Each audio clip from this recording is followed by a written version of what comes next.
DPC's got 4 or 5 items plus, right? So they needed to pick a hero that makes a statement earlier in the game, and sure, they go for a Timber Saw.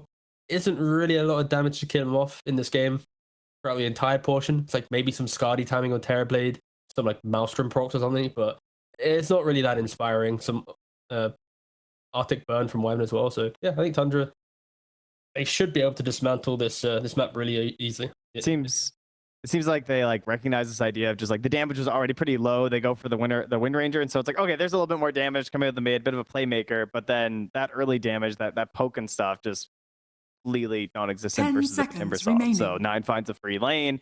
Now he's got this counter damage coming back for their team, as well as another person to just like throw into this ball and just feel powerful moving across this map. So yeah, definitely feeling good about it. But you know, talking up a lot about Tundra, you look at Envy's lineup, this can also do very well. You know, you get 6 on the Clockwork, you're moving with the Beastmaster, maybe the Helm, maybe there's like a great lane for the Beastmaster. Stacks are crazy now. Everyone's getting XP. Maybe it's going to juice up Fishman a bit more than you expect, and they start to like make their own way through the map on the back of a Terrorblade pushing waves. So there's certainly benefits to both of these lineups. I do think Tundra just looks easier to execute. Okay. Well, let's talk a little bit about the snowball potential. Which team do you think has that potential? Let's say lanes go well for a specific team. Is it able for them to sort of snowball, or is there this potential for the other team to stop them and make space for themselves?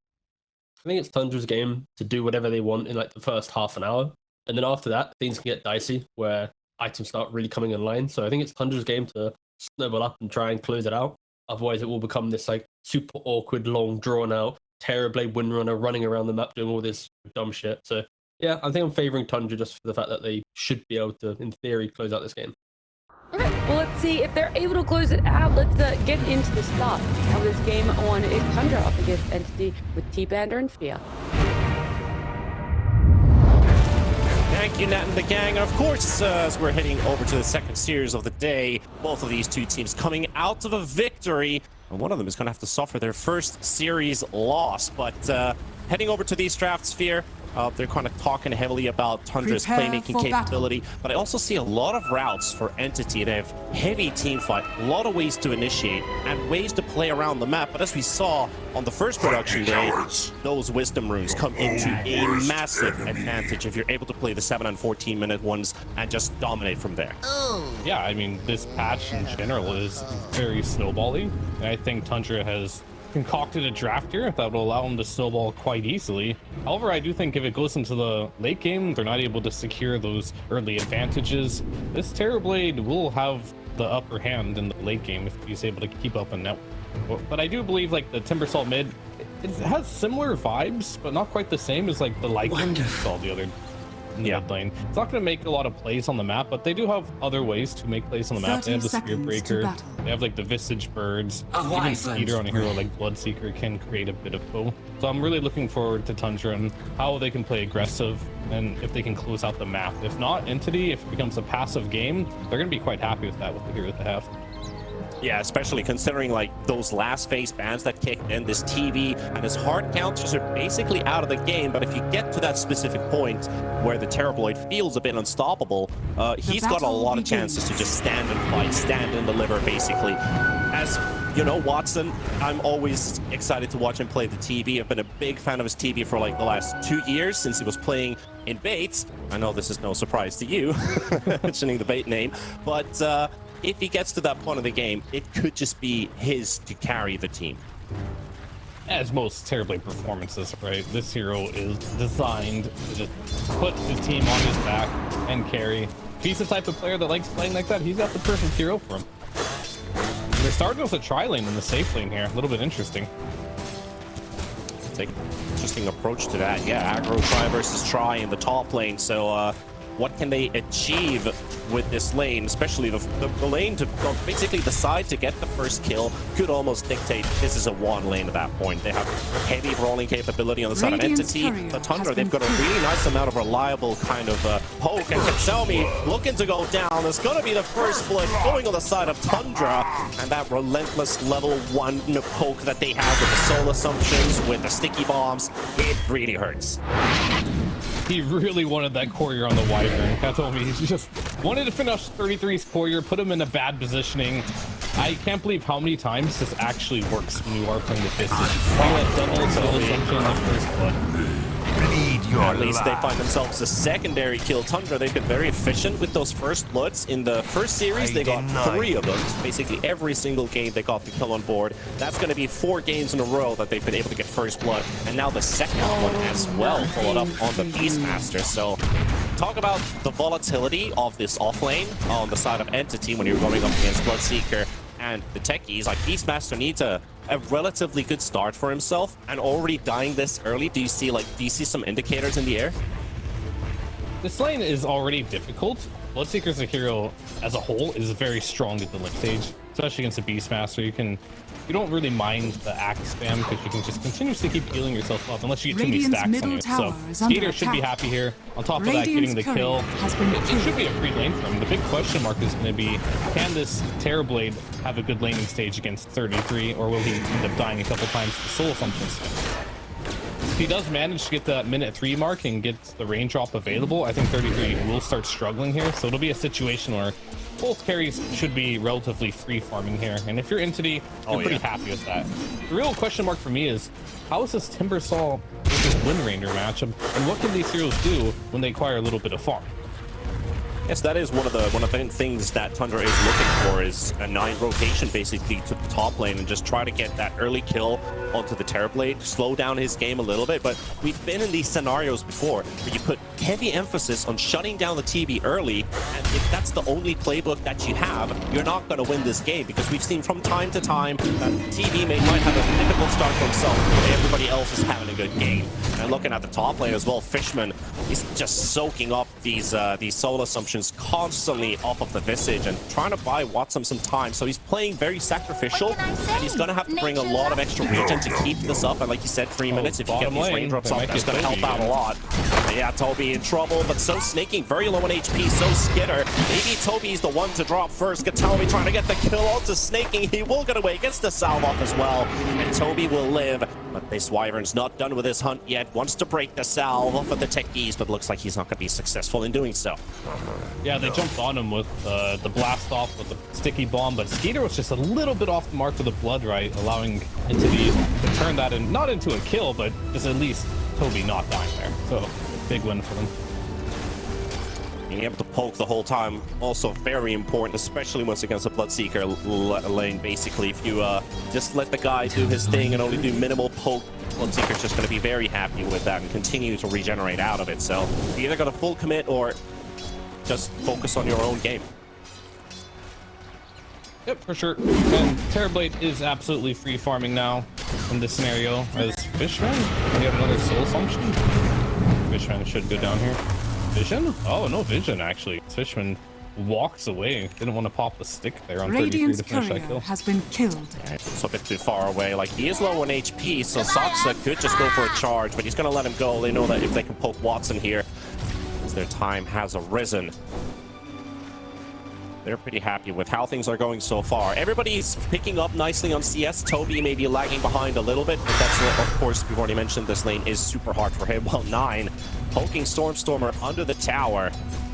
3 points in Whirling Death, really looking for those big nukes as well onto the win, but also having regeneration on his side. Vanguard picked up 5 branches. Yeah, universal heroes. Pretty cool, right? You just buy as many circlets, crowns, branches as you possibly can.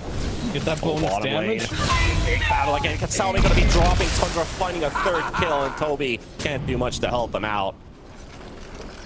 That's just yet again another one for Tundra. They're sliding away pretty nicely with the kill department, at least. Not what you Tundra's doing a pretty good job in this game. They're not really shutting down the Terrorblade.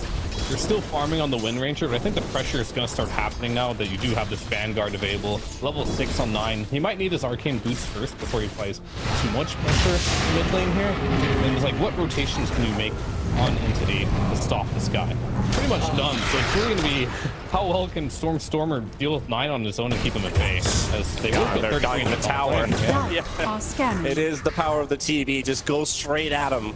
We'll get the first kill for Entity, and it goes for Watson. Terribly very happy with how things are progressing here with that Metamorph already used up. It's a long cooldown, and it has been used efficiently.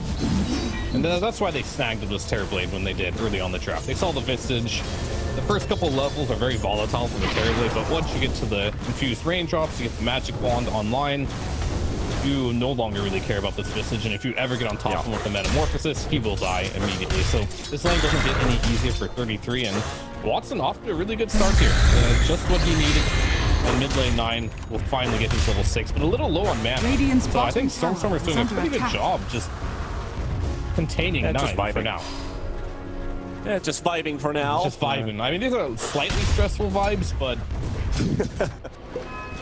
he could be vibing hard, but it's okay. But we do have the Wisdom Runes coming out now, and Soxa will take one. And the other one... Contest though. See if Katami wants to go pick it up. It's going to leave Kobe alone in the lane. Play a bit more carefully here. Skitter also recognizing there's no Wyvern around here, so if they can get a combo off. Blast off is still on cooldown, though Toby barely has any mana. The raindrops and that extra regen from the Helm of Iron will do enough for Toby to stay alive in the lane. He's already returning back. Yeah, not much going on right now. They're all gonna farm, both mid laners. This is gonna be a bit of a passive early game, just because the mid laners don't want to rotate. Supports don't really want to rotate much either. I guess Soxa could, if he wanted to, try and make some plays down the top lane and kill Beastmaster. I think if he leaves for Fishman. Oh, that's a nice two-man call. Can they retaliate with this? Getting a lot of damage out on the Fishman. Soxa going for the charge in. The snaking has arrived, and looking for the kill onto the Clockwork. He's very low on HP. A couple more hits should do. He does have a load available. He's going to pop it, but it's not going to be enough regeneration. And he's going to drop down. So snaking again with the moves. He's been a part of every single kill so far. All four assists for him. Yeah, without him, I don't think they can make many plays in the top lane, right? 33 and Soxa here, I think they've kind of ran out of steam as far as what they can do by themselves. But if you bring in +1 hero, then they can keep fighting it. So we do have level 6 available as well for the Visage. So this is another big power spike for Visage to make them top short. The violent action, 3 versus 3, but they will look for snaking first, and the Rupture also onto the Clockwork will turn into a kill for Tundra too. Soxa already backing away. Metamorph popped and Watson, so it's a good time for Tundra to just back away. He's set for the time being and chill. Wait for Metamorph to run out on TV, maybe then go in again. That was a Bloodseeker rotating in for a kill. Speaking of chill, we got the Grave Chill now with the Flak tree on the Visage. Pretty interesting combination. I did notice that 33, well, not 33, Tundra as a whole is a team that really likes this Flak tree item. It's not so much an aura item that you see a lot of people pick up, such as Solar Crest. It's much more greedy. It's more for yourself and it's more aggressive. But I've seen them stack like 2 to 3 of them on the same team if their heroes do see him fit. So this is going to be his choice going into the Solar Crest. We'll have to see how this one pans out. I have not seen this one yet on Visage, but it does make sense. It's like an extra burst slow and more burst damage that can soul assumption too. So interesting approach. Nice extra burst, but what I think I really like about it is how it works with Grave Chill, because you already get like a bit of a movement speed slow, and then the Phylactery adding an extra 50%. So if you get that on an isolated target, they're going to get surprised that, oh, I'm not actually moving absolutely anywhere, trying to poke down, maybe even kill a possible target later on in the game. He especially, who does suffer a bit, maybe isolated from the rest of the team, could be an opening for Tundra. So I can see the reasoning behind the Phylactery. A lot of people are preferring into it. How would you grade Phylactery? Do you feel like it's an A-tier item, an S-tier item, maybe a B-tier item? It's like S-term in the terms of personal satisfaction, right? But overall, the item itself, I think it's somewhere maybe high B, low A in some situations, just because it's a very selfish item. But if you were playing core, I think it's fine. I think it's a little bit more greedy when support qualifying it, but really in trouble here is a Fishman or Soxa. They get good connections from the Splinter Blast. They get the charge out on 2, and then we'll poke Fishman down to death. Snaking also won't hitting in. Look at the kill Katami with Stormstormer. He's coming in to take down this Visage, potentially able to do it, but the bombs are exploding. A lot of damage. The Rupture coming out as well. Stormstormer is going to be the one to fall. Tundra able to turn around with Skitter, and 9 also joining into the party. It's time to hunt down a Wyvern. is under They get attack. it though? No. Charge was close. almost connecting from Soxa, but very close. That should, however, open up a tower for Tundra. Dyer's Tundra's top doing tower such a is good under job attack. of bringing more heroes and entities to all these fights. And you might think the map being a bit 40% bigger, oh, we can farm more, but kills give a lot more now. So just losing heroes here and there really will Dire's hurt you in the long run. structures are And fortified. they're bringing in the numbers on Tundra to make sure they get these kills. And they have about a 1.9k gold advantage. I saw it take up to 2k for a second there. Really in a comfortable lead here at 11-8. You can kind of say there's some systematic thinking behind it, looking for early brawl into an objective and then looking for the 14-minute wisdom rune, but 9 really taking this battle to the fullest against Fishman. He is somewhat low on HP, but that Vanguard, 20 stacks of reactive armor. Soxa canceling the charge, but Tony still coming in, look for the roar. The haste taken away by Stormstormer. No escape for the Timber Saw, and there's no Javelin for Stormstormer. He's going for the Rod of Atos first, so that extra proc damage from Focus Fire not going to take place, allowing this Timber to escape. Good pressure applied by 9, forcing out rotations to defend out mid. Yeah, we see all the winners nowadays. If you look at the Maelstrom, oh, hold on a second.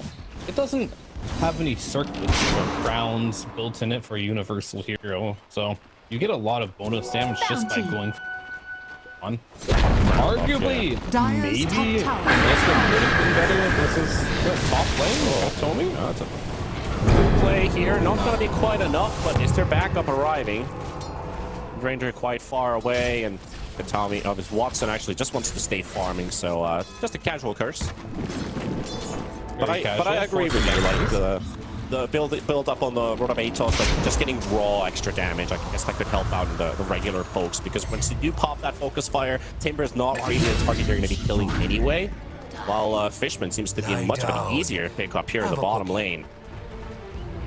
Yeah, Skeeter having a great game already up to that Maelstrom. And yeah, back to the build of them. He's going to go Atos first, directly into the Gleipnir. So he's going to have that finished, pretty much rushing it. I don't believe he's going to stop for anything else there. But also having that route will be pretty useful against 9. However, I just don't think they have any damage until current point in time. The teams that I see farming and not really making plays in this patch don't seem to last very long. You oftentimes see games that can be quite Dire short are here, as we scanning. do have the Wisdom Runes coming out in 10 seconds. A little bit of stacks. How can they get into this game with the Terrorblade? Because it's very obvious that Skeeter, he wants to play active. Bounty. And if Watson has no interest in playing active either, you have to find a Dire's way to middle stop the tower is bleeding. under attack. Because I really don't think just giving kills away is good in this patch. It's not good to bleed on the map. So they need to find a way to close the map off where either Tundra can't get kills or Watson can show up and there can be like at least even trades. Yeah. Of course, looking at the current situation, as both of those Wisdom Runes were picked up by each team, we have full level 6s on board for the supports. More rolling capability coming out. We've got Hookshot available. Already seen the curse in action from Katami. Already picking up some extra experience in mid, as pretty much all of his cores are just farming the jungle right now on the side of Entity. Nobody showing up in lane. What world do we live in nowadays? Watson, as a carry player, has chosen to go for the trusty shovel. And he has a little kobold following him. Extra gold. Well, the jump onto the Visage. Looks like this is going to be a very easy kill for Entity. From Tundra showing up to help him Dire's out. middle tower is under attack. But that is true. That is true. You know, we've got that bit of 20 extra gold. GPM. Yeah. It's just following him around. You go for the shovel in hopes of getting the kobold because you can control it now. It's not in his AoE right now. Radiant's courier has been Right, he killed. just missed out on some extra gold there. Kobold. Maybe 100 gold boss there for Watson. Oh, he's just chilling there. He's just staring at the outpost, thinking about life. Dire's middle What tower does a has kobold fallen. think in life? I have no idea. I don't think it uses his brain very much. 8-3 on the board. Tundra maybe in a slight bit of a lead, but they're supposed to with this lineup. They want to keep on holding on to that too. Dire's middle tower is under Power of attack. the Terrorblade at some point of this game. So as much as you can build up to that point, be all a victory for them. Another kill again onto Fishman. Radiant's top Awkward tower is fifth under time this attack. game. Octarine or it's a choice for 9 here. It's the first item, so he's gonna have really low Dire's cooldowns bottom on tower the is Whirling under Death and the attack. Timber Chain. On top of that, you get a ton of HP and mana by purchasing this item now. It has a different build-up, so even more tanky. Dire's bottom We're just gonna use that tower and go to has objective in the mid lane. Roxa might be in trouble. Stormstormer will take him down. Rupture coming out though, so this could be Skinner. Can he TP out? Doesn't look like he's going to be that's able big. to, and that's just going to be a very fancy trade for Tundra. He might have lost the Spirit Breaker. They're going to lose a Windrunner in the process, and now Tundra setting their sights towards the bottom lane, at least to push this wave under the tower, maybe force Entity to come back. He's there to defend it though. I think this is probably the most important, like, maybe 3 to 4 minutes for Entity coming up here. You're fully online now as Tundra. Will Entity just crumble to it and 9 get a bunch of kills on the map with the Bloodseeker? Or will they be able to slow this down until they get to the Scotty timing here for Watson? And if they can slow the game down and continue at this pace without bleeding too much, I think Entity's game plan is going according to plan, I would say. If not, Tundra will really take control of this map. So I'm not 100% with the interaction, but does the Phylactery pop off of Solar Crest? The Solar Crest as a spell? I'm not sure if it works on items. It might. I'll have to keep an eye out for it. It does say a target spell. Very, yeah, that could be very surprising. They just get hit by Solar Crest. Like, oh, where's my movement speed? Yeah, I'm not entirely sure. It's a new patch. There's a lot of interactions like that, but it's hard to know absolutely everything at this point. The wraparound coming in from Tundra. Surprising Stormstormer. Christmas around. So is Katana. Look at the clutch turn here. Christmas dropping very low, and so is the Windrunner. And Tundra, they're just evaporating them all one by one. The curse comes out, but it's onto a techie, so it's not going to be a big kill even if they get it. And it looks like they won't. Snaking gets to survive with 20 HP. And Katana, so Watson on the run. And they've already lost the Wyvern. The roar from Toby keeps the Spirit Breaker at bay. He's got another charge available. Stun lock after stun. Watson down. And on to Toby, they go for Tundra. Look at the full-on team wipe against Entity. And a big loss for them, but a huge win for Tundra. Those 3 minutes I was talking about didn't go so hot for Entity there. This is exactly what Tundra needed. They got the kill on the Terrorblade before he finished the Scotty. Really just catching out the Wind Ranger in the mid lane there. Just camps down and not the position you want to be in with the Wind Ranger where you can get charged. Didn't even need to connect the charger. Killed him before that. Just really out of position there. Maybe trying to bait a curse, however. We'll see in Well, there's another fight breaking loose, and you guessed it. It's onto the Wind Ranger again, so Stormstormer is gone for a second time. He literally just respawned, went to look out for the triangle. Maybe they've already backed away, potentially looking at Roshan or something. Oh, they're over here. Oh, dead. Yeah, we didn't need to see a replay. We just got a instant live action of it just Yes, happened. exactly. We saw what just happened repeat itself again. Yeah, pretty much. Dire's And this is the situation in the game where I see so many games with patch. It's very difficult to come back here. I really like what Watson's doing here. I don't know if I've seen this before, but this cobalt quality for the GPM is leveled up now. The timer's gone by and went from 20 GPM to 25. Hooray! And he didn't micro it. It died. Excuse me. I mean, I understand that you already have a lot to micro as terribly, but it can't be that hard. That's the moment when you mutter into your team comp, boys, I lost my cobalt. No, you just don't Dire's say middle anything. tower is under attack. You don't want to have that shame on you. Yeah, you don't want to have that shame for sure. And he's choosing not to get a 17-minute retry on his tier 2 item, keep this cobalt as well, so. Oh, do they have me farmed, actually? Yeah, they do. He just doesn't want it. There's a token in base.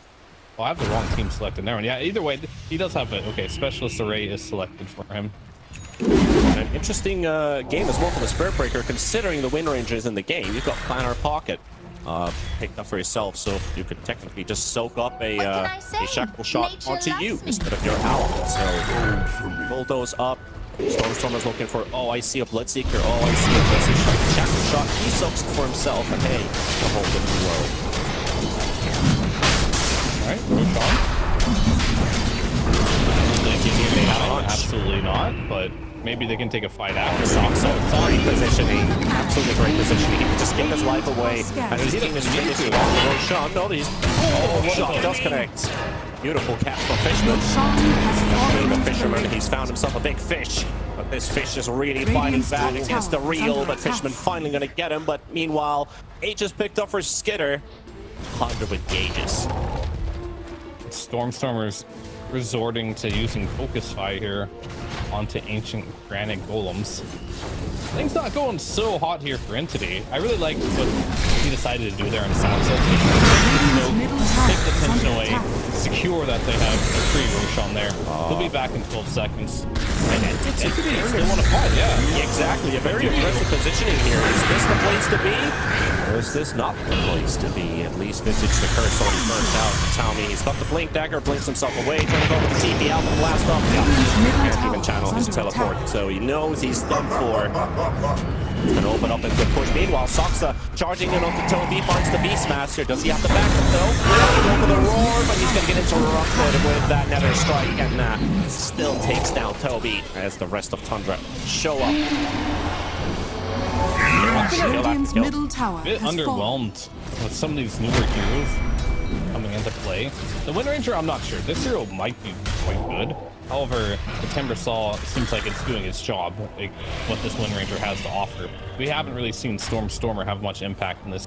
But the Winter Wyvern against the Visage, he got the curses. He's getting the curses that he wants. It feels like the damage is underwhelming. And yeah, okay, good luck trying to kill him snaking here. Focus fire against reactive Disarm. taser. No focus fire damage coming out.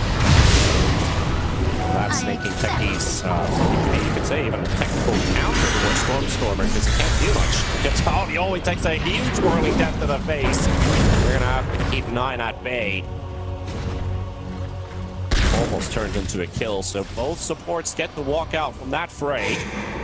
Watson's been charged. We also find Toby that can come to connection with the Black 3, hopping on top of him. Beautiful there from 9. But can't quite get the Timber Chain to connect, but Toby can still be ended up going down. Clockwork 2 and 2 quick kills for Tundra. That high ground ticket that has just been granted into your hand.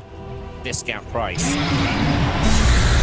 Yeah, this is even going to get more annoying as you see snaking after that one fight after getting focus fired. It's like, I'm going to buy my own shard. That sounds good. So he's going to put reactive taser on whoever gets focus fired. And that's going to make Stormstormer's game, which already is pretty abysmal, almost unplayable. He does get the Glade Near off just before the charge connects, but looking for the Nether Strike. Like catch up to Stormstormer though, however, another objective taken as these small skirmishes take place. Tier 2 to fall. Still another 2 minutes of Aegis up on this Bloodseeker, going for the good old Blood Mist Axe. So they took 24 minutes this game, but I think the official 7.33C snowball has begun. I believe if you're in a situation of Entity, you're looking at your Beastmaster. This is a hero that doesn't like playing from behind.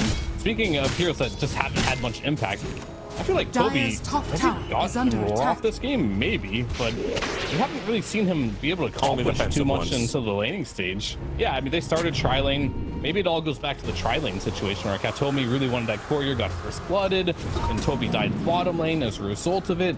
They started off with like not the ideal laning stage they Dire's wanted. top tower is under Watson attack. had a great game, but they couldn't extend the game for long enough for him to continue to slowly farm. He does have Scotty available, but he is down 11k net worth, so it's not going to have the same impact as if we would have saw Scotty maybe if he purchased it around this time. Dire's But the top net tower worth was has a bit fallen. more even. Now you're losing all your towers. The map feels incredibly small. Katomi has to get some like magnificent curse off here, but you are playing versus Crimson Guard and everything, so it feels a little difficult. And you are playing against Tundra, who have a lineup that doesn't need to cluster up at a single point of the game. These stands coming out, Fishman about to drop the common curse of Visage alone. Katami already down, Hoso up to 9. That will finish it off. Storm's going to drop as well. Entity losing members back and forth to Watson. He might get the Sunder. Maybe he gets it off. No, he does not. But it would not change the story whatsoever. Entity team wipe once again. Tundra. GG, 25 minutes. The snowball, as he said, it strikes once again. And Tundra 1-0 on the board. It just feels like it's over at some point when you lose 1 or 2 team points in this patch. And we're seeing how these games are so so short. They can be long, they can be short, of course, but most of the games that are short are very definitively short within like the first like 50